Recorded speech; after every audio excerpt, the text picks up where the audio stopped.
બનાસકાંઠાના દાતા પીપળાવાડી વાવ ખાતે વન અને પર્યાવરણ મંત્રી પ્રવીણભાઈ માળીના અધ્યક્ષસ્થાને કેસુડા મહોત્સવ 2026ની ઐતિહાસિક ઉજવણી કરવામાં આવી। આ માત્ર એક ઉત્સવ નથી, પણ વન સંપદા અને આદિવાસી પરિવારોના આર્થિક સશક્તિકરણ માટે જોડતું એક મહાઅભિયાન છે।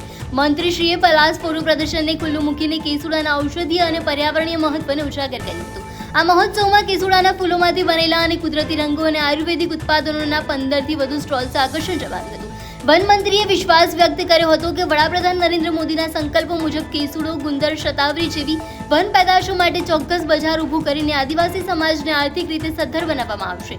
કવિ પ્રશાંત કેદાર જાદવની પ્રસ્તુતિ અને ધારાસભ્ય અનિકેતભાઈ ઠાકરની ગરિમામય ઉપસ્થિતિમાં યોજાયેલો આ કેસુડા ટ્રેલ મહોત્સવ બનાસકાંઠાના પ્રવાસન અને પર્યાવરણ સંરક્ષણ માટે એક નવું સિંહાસન સાબિત થશે। બનાસકાંઠા ફોરેસ્ટ ડિપાર્ટમેન્ટ વાઇલ્ડલાઇફ દ્વારા આજે કેસુડા ઉત્સવ 2026ની ઉજવણી પહેલીવાર કરવામાં આવી છે। કેસુડો આપણી બનાસની ઓળખ છે। બનાસના જંગલોની અંદર કેસુડા એક ઇકોનોમી તરીકે પણ કામ કરે છે। આદિવાસી ભાઈ બહેનો પોતાની રીતે પગભર નિર્ભર થાય તેના માટે પણ કેસુડો અતિ મહત્ત્વનો છે। રમણીય તો લાગે છે, એની સાથે સાથે કોઈના જીવનની અંદર એ અજવાળું પણ પાથરે છે।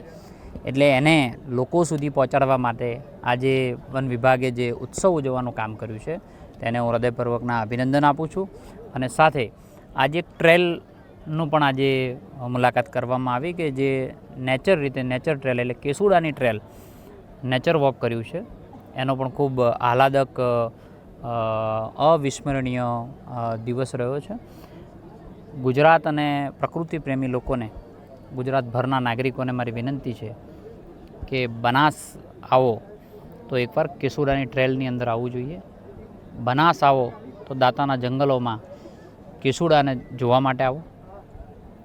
બનાસમાં આવો ત્યારે અહીંના આદિવાસી ભાઈ બહેનોના જીવનમાં કંઈક અજવાળું પાથરીને જઈએ, તે માટે તેમની બનાવેલી વસ્તુઓને પણ આપણે ખરીદીએ તેવી હું વિનંતી પણ કરું છું। સાહેબ, ખાસ કરીને આ વખતે જે રીતે કેસુડો ખીલ્યો છે આ દાંતાની વનરાઈમાં, એ રીતે 2027માં પણ દાંતા તાલુકામાં કેસુડો ખીલશે સાહેબ? કેસુડો ખીલે એટલે કેસરીયો રંગ ચારે બાજુ દેખાય આપણને। પહેલાં પણ કેસુડો કેસરીયો ખીલ્યો હતો અને 27માં પણ ખીલશે।